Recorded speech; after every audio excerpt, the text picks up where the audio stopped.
Rock Rios, dude. Super excited to have you on. Very thankful that you get to come on and do the commitment, on the podcast. Dude, what's been going on, man? What have you been up to recently? I've just been deciding where I'm going to go off to college. I was also at nationals like 2 weeks ago, so been dealing with training and just like getting ready for the next level. So it's a lot of How big was things happening. how was that trip? Because that's kind of a big tournament, obviously. Not just in terms of like there's high level competition, but I just feel like it's a long day. Like it's multiple sessions spread out. Yeah, yeah. So I would say I was pretty used to like the feel and just like the time format because it was a lot like California State, just like how the tournament was set up. Like I'm pretty sure it was like one day I only wrestled like two matches, and the next day I wrestled like quarters and semis, and like it's just the way that it's spaced out was pretty similar to how it is at state. So I was able to be ready for it, and it was good. Well, I was kind of thinking about, getting ready for this podcast.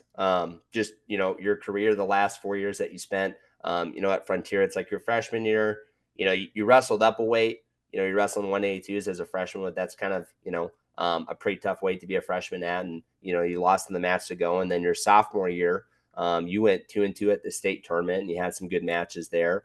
Then they Mm. changed the weight classes and you're trying to kind of grow into that 190-pound weight class. And didn't have obviously a great result. You end up going 0-2, and I only bring that up because I feel like you just made like so much progress, not just in terms of skill, but I think like just the mental side of wrestling. And you went from 0-2 as a junior to placing fifth at a pretty tough 215-pound weight class at the California State tournament. Maybe kind of just talk about that, like what kind of went into not just the skill jump, but the mental jump and all the things that are happening outside of wrestling to kind of prepare to have a good performance on the mat. Yeah, I would say the biggest difference between like me last year and me this year was just like I took more, I guess, like ownership of my wrestling. I went elsewhere to train. I just tried new things. I really believe that to like make a different progress, you have to like try new things and just try to open up. So over the summer last year, or just like last year before the summer, I went out to Brights Academy out there, and I wrestled some different guys, some good guys that are doing good things right now. I wrestled with like Rocha, who was a CIF finalist, so just getting some good looks out there, and just getting new competition and new technique, and just evolving myself, not even just as a wrestler, but personally, I feel like my mindset really changed since like last year. I started just to believe in myself more, and I started to have more fun while wrestling.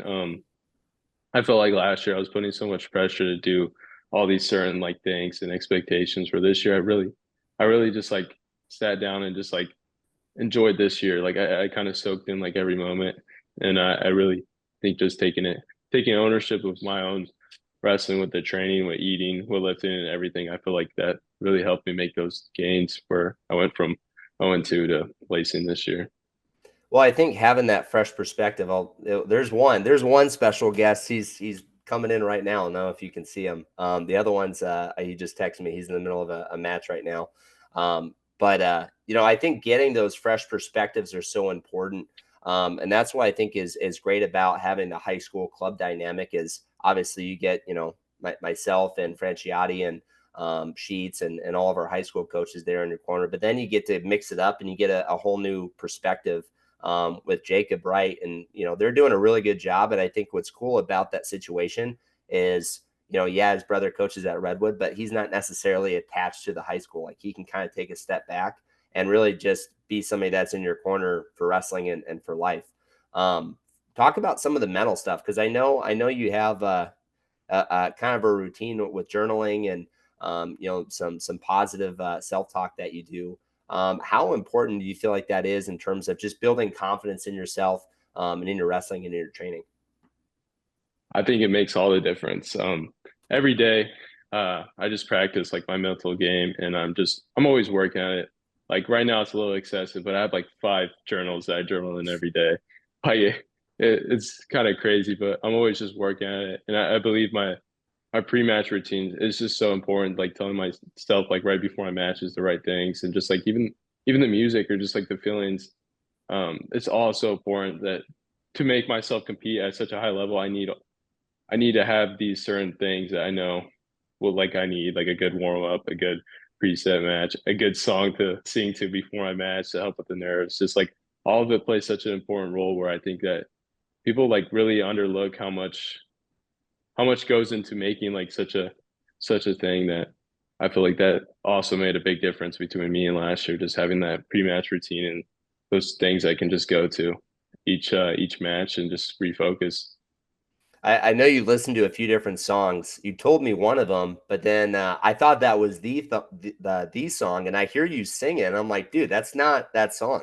Can you tell us what are some of the songs that you're listening to before you wrestle, or is that secret? Yeah, yeah, I could tell you. In the beginning of the year, I was listening to Bohemian Rhapsody. I was listening to a lot of the Queens, and then I just and some other songs I'll be listening to is like "See You Again" by Tyler, which isn't like if you listen to it, it's not a tough song. Is that the one, the Fast and Furious song?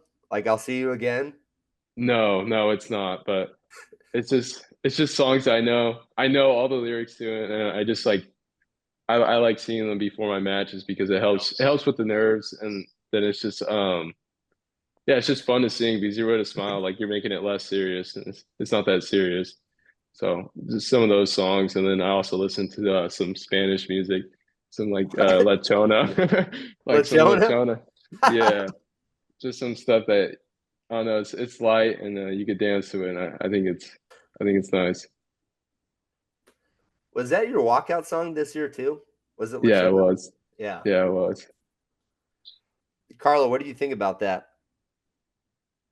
Um, I think I forget what psychologists refer to a lot of these pre-match routines or pre-competition routines. I think it's called like activation or something like that. And really the song doesn't matter. The routine to a large extent doesn't matter either. It's just whatever activates your body and gets your mind right. So I think the songs, mostly are relevant as long as it gets you in the right state of mind and gets you focused on the right things. I'm all for it. I don't care if it's Feliz Cumpliano. Go for it. Sing it. Yeah. I want to make a quick comment that I have not heard Brock talk in sentences or paragraphs in 4 years of coaching, and this is a delight. It's interesting because you always knew Brock was very smart, but articulating that intelligence has always been something that you a skill you've been trying to develop. So it's kind of neat to see it. I enjoy it. I enjoy hearing Brock talk. Yeah. We were talking, I think, maybe after the finals at the Robert Arabalo, just kind of like tucked away in a corner. I think it was after your match, but we were talking about just yeah, you were telling me about Bohemian Rhapsody, and we were talking about a few other things. Um, but one thing that I think helped, like you've helped me a lot, I think, grow as a coach, Brock. And I think one of those things that's it's uncomfortable for me to talk about, but last year at the state tournament, after a second match, I kind of didn't really know what to say to you, like, and obviously you were disappointed and dissatisfied, and we had already talked about all these things at Arbalo, but it was one of those things where I needed to learn that the big thing I think with a lot of coaches and the wrestlers just being there no matter what. Like I don't even necessarily need to say anything, just being there for you.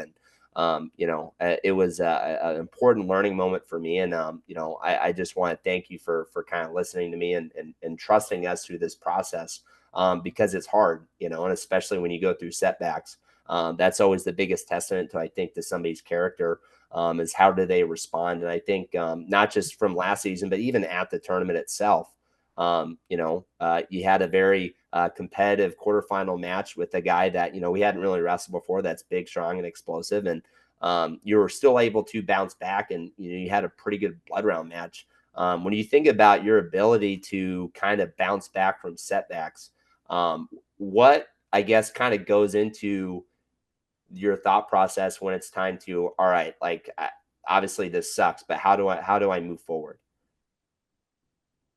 Yeah. So with just like getting my mind right, I would say honestly just I had to refocus.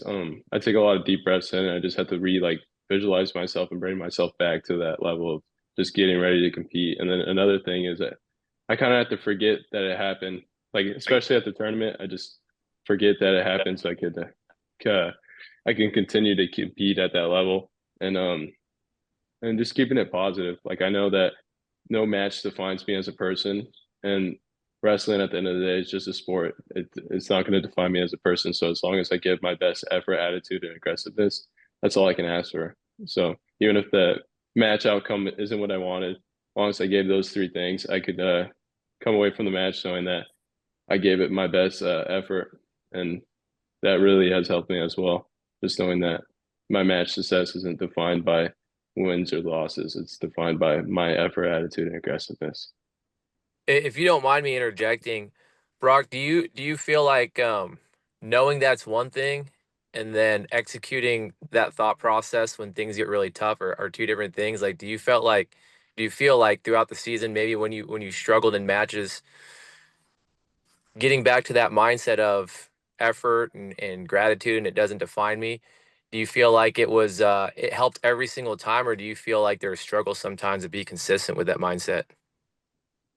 Yeah, just like everything, I feel like I also struggle with consistency sometimes, but I just have to like refocus. I know some nights on like day two tournaments, I would come back to the hotel room and I would have to refocus, and I would in one of my journals I would just write everything I'm grateful for so I could change the momentum of those negative thoughts to more positive, so I could take that step back and just realize that it's not as deep. So there's been times where I've struggled with it, but just for me personally, just that pen and paper has really helped me. I guess like refocus. That's a really big thing to me. It's just writing like stuff I'm grateful for, because like sometimes you could think of stuff that you're grateful for and like in your head, but once you write it on paper, it just like helps release some of those thoughts and tensions. And also just writing about just your stresses and worries of that day also really helped me. But I yeah, think I sometimes it's a battle. Sorry to cut you off. I think this is the part that if kids actually watch this, if high school kids, college kids, and even competitors who are beyond college, if this is the stuff right here that's really important.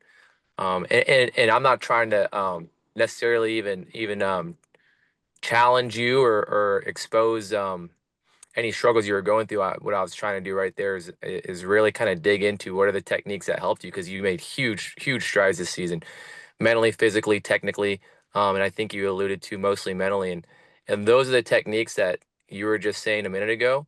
Those are the techniques that really take you to another level. It's when you struggle, when you encounter um, any kind of setback, how do you reset? So that's the stuff that if people are watching this, that hopefully that's a big takeaway. Yeah.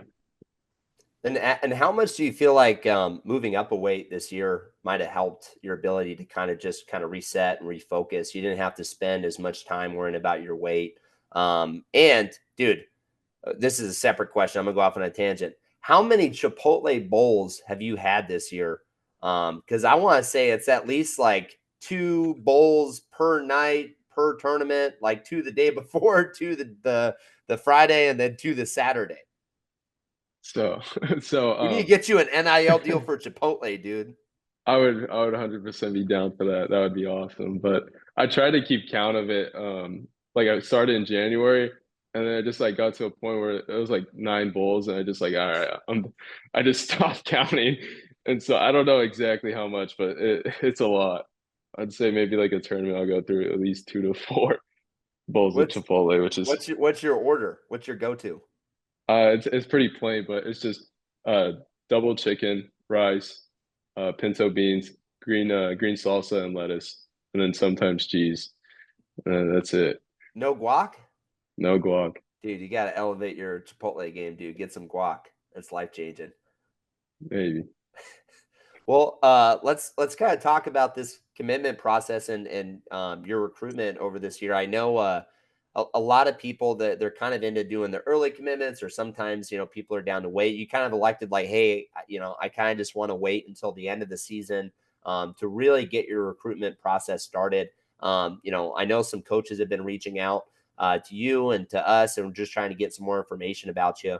I guess why initially were you more like, all right, I'm going to wait until after the season to really like get things going with your recruitment?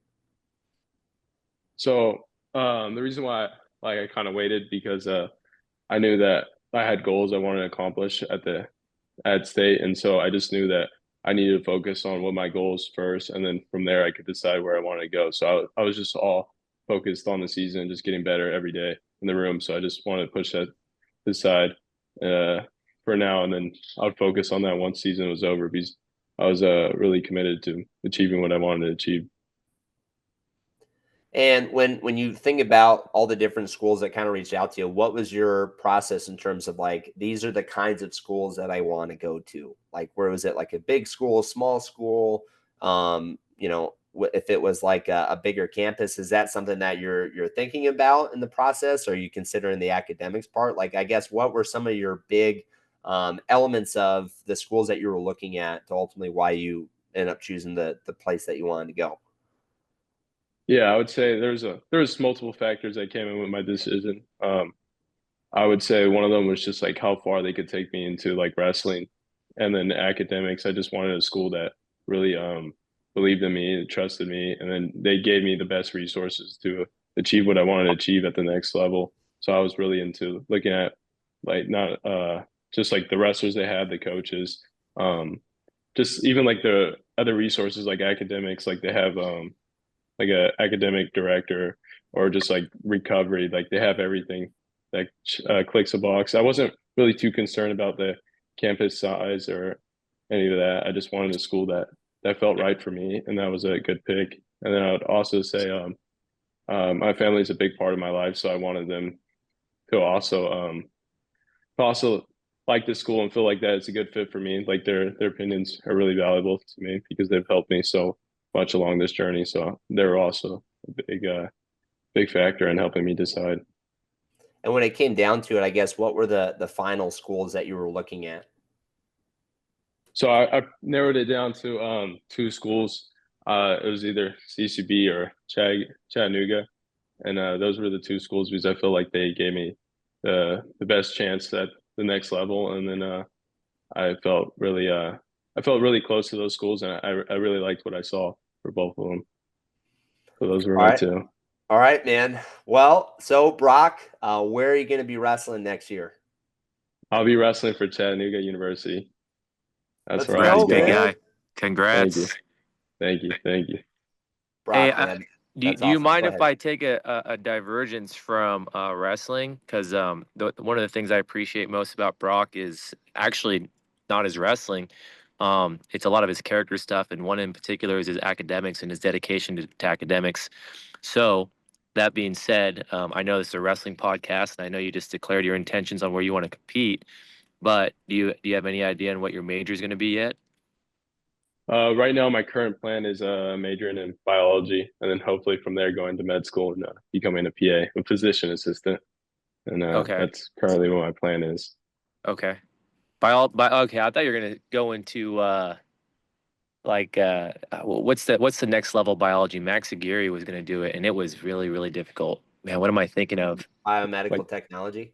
biochem or I don't know. Yeah, maybe I'm not sure if that's exactly what it is. It would be great to have a Max Aguirre or someone like that on this podcast at some point to talk about it. But it was something like that where he was a biology major and he wanted to get his doctorate, the next level on that, and I think organic chemistry or something like that. Like I just know some of those are just so insanely difficult. But respect, hats off to you, man. You're taking the hard Hmm. route, and I enjoy hearing that. Yeah, yeah, I agree. I always have to challenge myself to the most level, so I do everything hard. Do Well, you think once you get your degree in Tennessee, you're going to remain out there, or are you not even thinking that far ahead? Right now I'm leaving my doors open. I'm not really sure that's it's a little bit away, but we'll see once we get there what happens.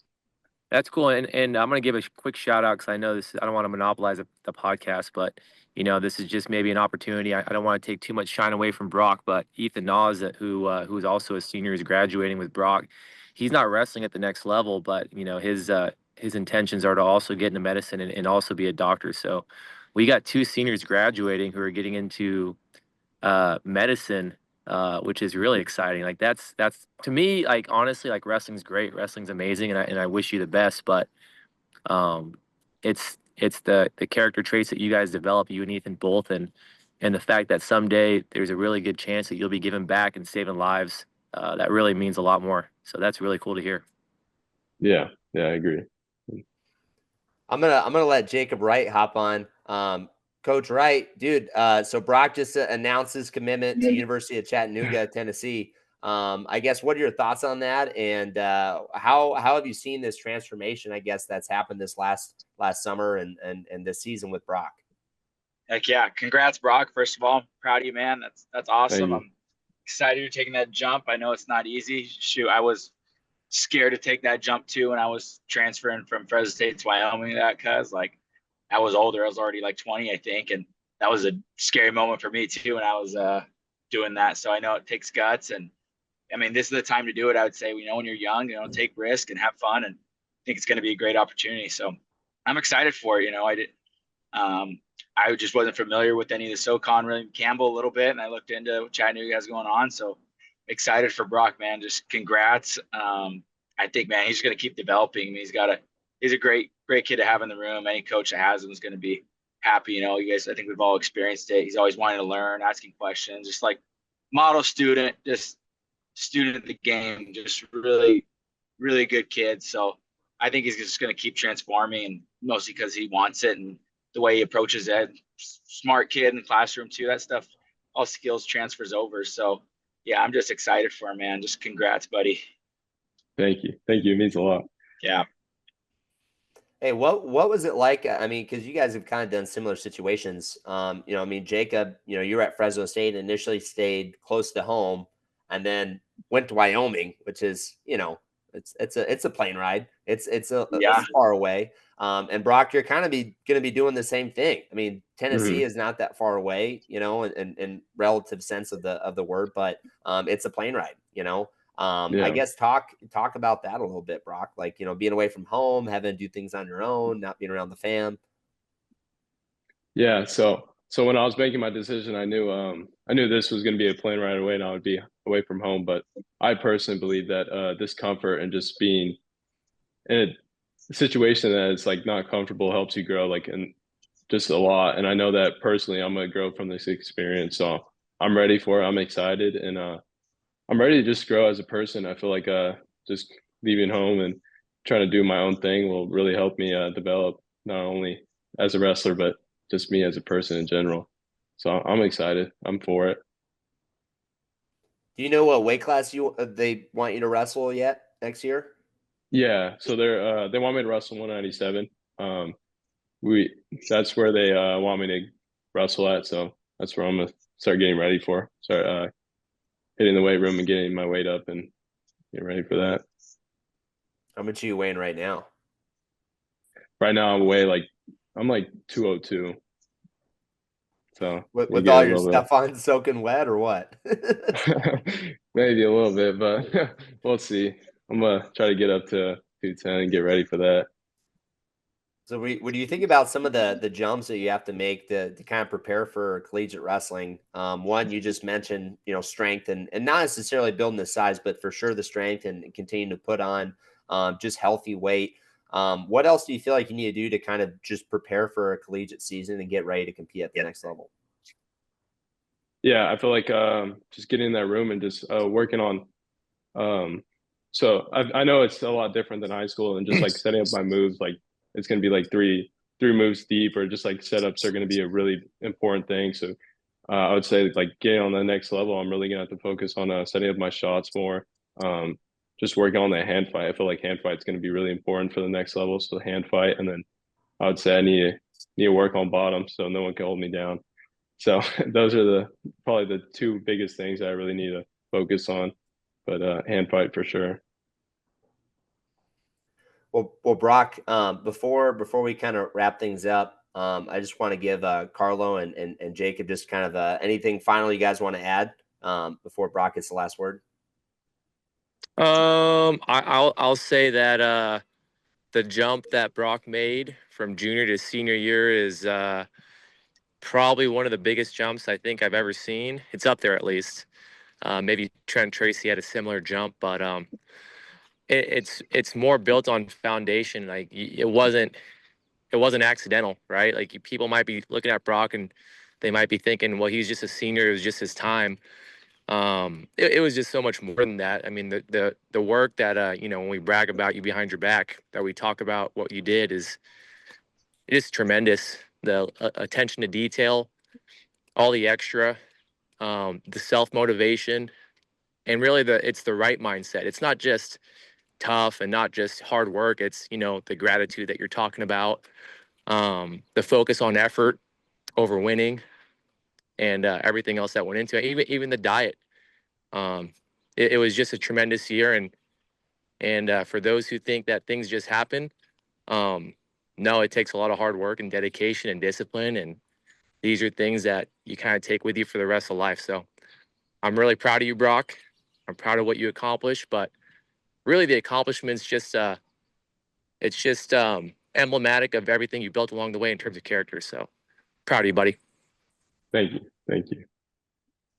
Heck yeah. So yeah, I would echo what Coach Carlos said, man. That's a great point. I mean, this stuff just doesn't happen. I mean, that's a good point. I see a lot of seniors, some people even year after they do worse than before. You know, I did the same thing in high school. I went from second to fourth. I mean, it happens. You don't necessarily just get better because you're a year older. You have to keep improving and stay hungry. And so yeah, it's so impressive what Brock did. And like I said, not just impressive. I think he got to that level. And that's it. I think it's a skill he learned how to keep progressing. I think that's what's going to make it easier for him to get better in college. Is probably your mindset. So I say just keep doing what you've been doing and just enjoy that process more than anything. That's what I learned. I almost fell in love with training and getting better almost more than even competing. And then I had to get to loving competing again too. So that's just such an asset. That's why you're going to get better all the time because of that mindset. So yeah, congrats on what you've already accomplished and just keep going, man. The sky's the limit, and stay hungry. Yeah. Thank you. I just want to say thank you to all of you guys for helping me get to this point. I couldn't have done it without your guys' support and belief, and then just you guys in my corner. So I'm just grateful for everyone here. Anytime, buddy. Heck yeah, anytime. We're always going to be in your corner, Brock. And Yes. we're just glad we get to be on your journey, man. Like this is fun. It's been an absolute pleasure getting to know you and coach you, and getting to know your family. So very much appreciate you coming on the show, man. You're welcome anytime. Chipotle, if you're listening, we got to get Brock the NIL deal. So we got to get that thing rolling, man. Yeah. Sounds good. All right, Brock. Thank you.